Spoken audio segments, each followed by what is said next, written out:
So we're back again, and today we've got a pretty special video for you. Aliyah and I are collaborating. She has her dog psychology business where she sort of helps to reprogram dogs, I guess, and rehabilitate, and it's more rehabilitate dogs and teach people how to understand dogs, because that's when the problems kick in. Dog psychology, right? Yeah. So, and one thing that we noticed is a lot of the times our content, our concerns, or what we want to share is so damn similar in regards to the dog world and the human world. Yeah, even I find you use dog examples when you're explaining to people animal examples, and when I'm explaining to some clients, I use kid examples. Yeah, absolutely. So today, this topic is literally, it gets under my skin. I can't stand this one thing that parents do, and it's called overparenting. It is, to me, so ugly and so disgusting that it really makes my blood boil. And look, I'm not a psychologist, not here to say that I know and I've studied psychology and all that stuff, but when I sort of think about why, I'm just thinking on a logical level why, I came up with 2 reasons why anyone would want to overparent their children. And those 2 reasons, from my perspective, is the fact that they get their worth through their kids. So, doing everything for their kid so their kid can say, yes, yes, yes, you're the best mum, you're the best dad. So they receive their self-worth. Yep. And the second thing is they feel like they own their kids, so that they feel if we dictate and we control whatever that kid does, because it's my kid, I own that kid, so that kid should listen to me and do it as I like. So what is your experience of overparenting a dog? So mum finds it ugly, and I used to do it to mine. Yes. I used to do it because what would happen is I'd exercise Nala and Luna, come back, a little bit later they'd still have energy, or they'd be excited or something. They'd be like, okay, I need to do something with them. I need to take them out. I need to play fetch with them. I need to play tug with them. They've got too much energy.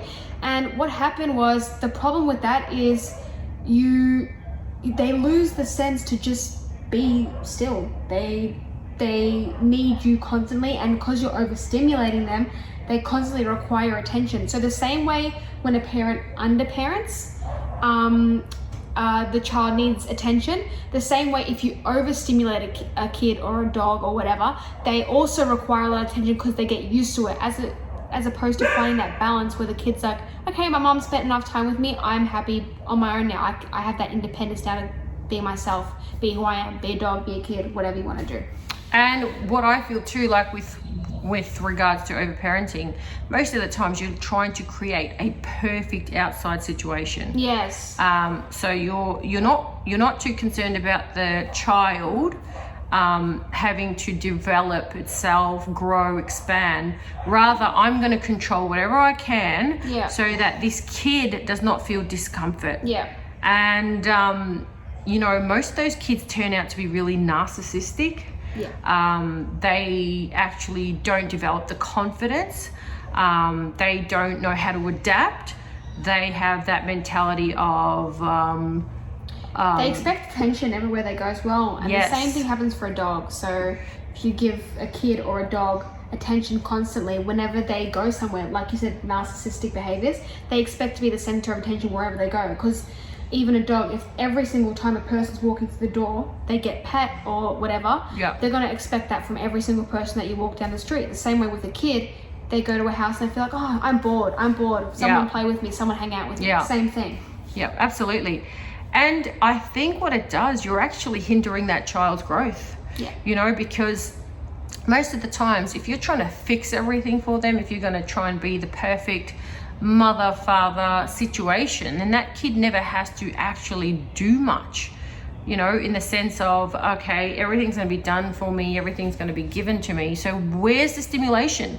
Where's the desire for growth? Where's the feeling of, oh my God, I'm bored, let me find something to do? So, and a lot of the times you see those kids, when they grow up and there is the world out there and they're not getting back that feedback, they struggle. Because then they will realize, shit, I have not been equipped to deal with no, or things not going my way. And then they really resist life. You know, they become so,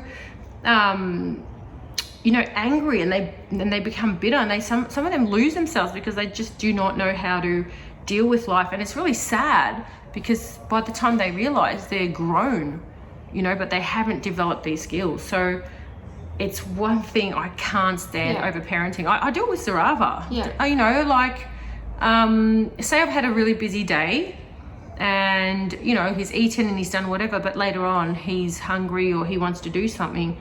If I'm tired, I say, no, I'm not. You want to get something, you go to the cupboard, you get yourself something that you can get, and you sort yourself out. I'm not going to cater to everything you say. I'm sorry, because I matter too. And this way he will also help himself learn to develop in skills that he needs to, and also understand that other people have needs too. You know?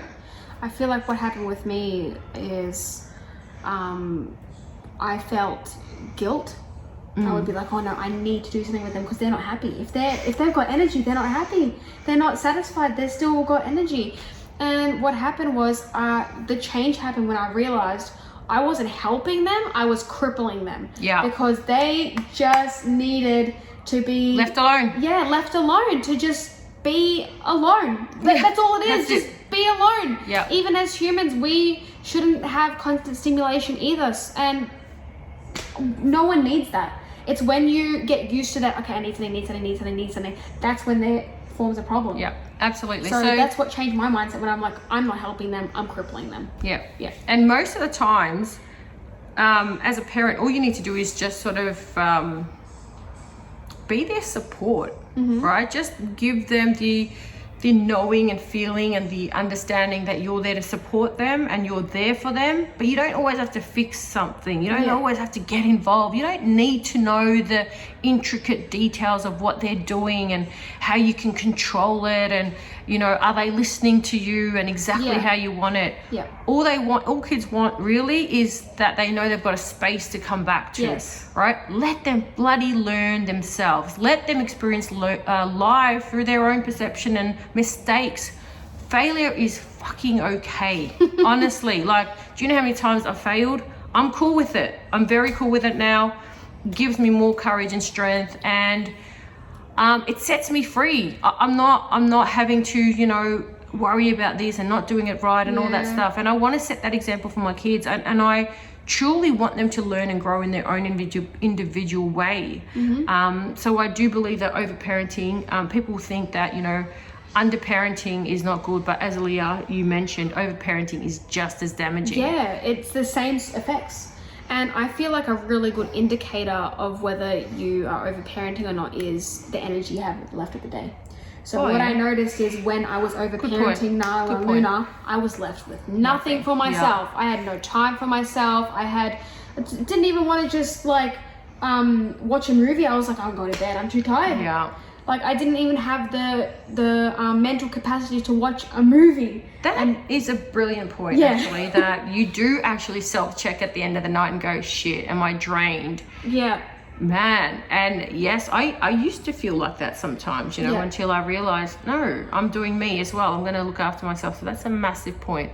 So what are your key tips for people who, parents or dog owners? What are some of the key tips regarding over-parenting? Key tips, let me think. So, definitely self-check. At the end of the day, do you feel drained?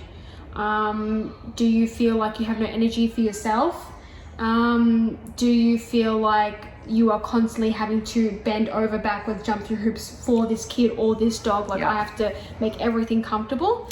And I feel, ask yourself, where is it coming from? So if you're wanting to do something for your kid or the dog, always ask yourself, is it because I need validation? Yes. Or is Intention. this Yeah. the right thing for this moment? Yeah. So is it because if I don't cook for my son when he wants it at 10 p.m., am I doing it because I feel guilty and I want to be a good mom? Yeah. Or, hey, I've got energy, so yes, let me just make him the food, but next time if I haven't got energy, he can make it on himself. So ask where that intention is coming from so that you know it's fair. Yes, right? What else? Absolutely. Number 2, I would definitely say that make a certain set amount of time for yourself, because I feel like what happens is when you have a pattern of being if you have a pattern of over parenting for your dog or your child, you won't just be like, okay, now is enough, because you don't have that mindset yet. Yeah. So set a certain amount of time in the day where it's like, nah, it's my time. Yeah. Do you have any other ones? I did have one. It's sort of just oh yes, and also allow your kids to feel discomfort. Comfort, yes, yeah. Right? Don't fix the bloody world. It doesn't need fixing. They need to grow through it at their own standards and their own level of understanding. They actually learn a lot more when they become problem solvers themselves. Yeah, if you're constantly fixing something, they're not going to learn how to fix things for themselves. So definitely allow your kids to feel a little bit of discomfort. So, you know, get out of it. Most of the times I always say to parents, step out of it. You know, allow your children to be who they are, be the support system. But yeah, this is one thing I can't stand is over-parenting. And, you know, this is what I wanted to share with you guys so that we want to create empowered future generations. I don't want kids that depend on me just so that I feel good at the end of the day. That's what I feel like a lot of dog owners do too. They do these things because even I did it. I felt good about myself. Okay, I'm doing enough for them. But at the end of the day, if I'm still feeling crap and I'm feeling tired and I'm feeling miserable, what good is it actually doing? And you're actually taking away their growth. Yes. Just so you can feel good. Yeah. So you can tell yourself that you did everything well. Yeah. Same with parenting. You know, I don't care if you've ticked off every box. You've actually not allowed your child to work out certain things in life. You're doing it for your own selfish reason of, you know, titling yourself a good mother. Yeah. No, cut it out. Just, you know, always ask yourself, what is my intention, you know, in regards to why I'm parenting this way in this moment. Every moment has a different parenting requirement. So always self-check that. Yeah. So those are our tips. Yeah. And I'm glad we spoke about it because it's definitely not talked about much. Yeah. Under-parenting is talked about, but not really Over-parenting. Yeah, or true. overdoing things for your dog. It's always under. Yeah, true. So thanks again for joining us and listening to our discussion on over-parenting. Do a lot more collaboration now that we have both of our businesses, dogs and parents, because like we said, similar examples. Very similar. You just got to go back to natural state, you know, go back to basics. Don't make things complicated as humans sometimes can do. Yeah, absolutely, Aliyah. Thanks for that. So please do share this video, like, subscribe, hit the bell notification and leave comments because, you know, we really want to get these conversations started and for people to discuss these things within their own homes and now pet owners too. So please do support this channel and share it. Okay. Cheers, guys. See ya.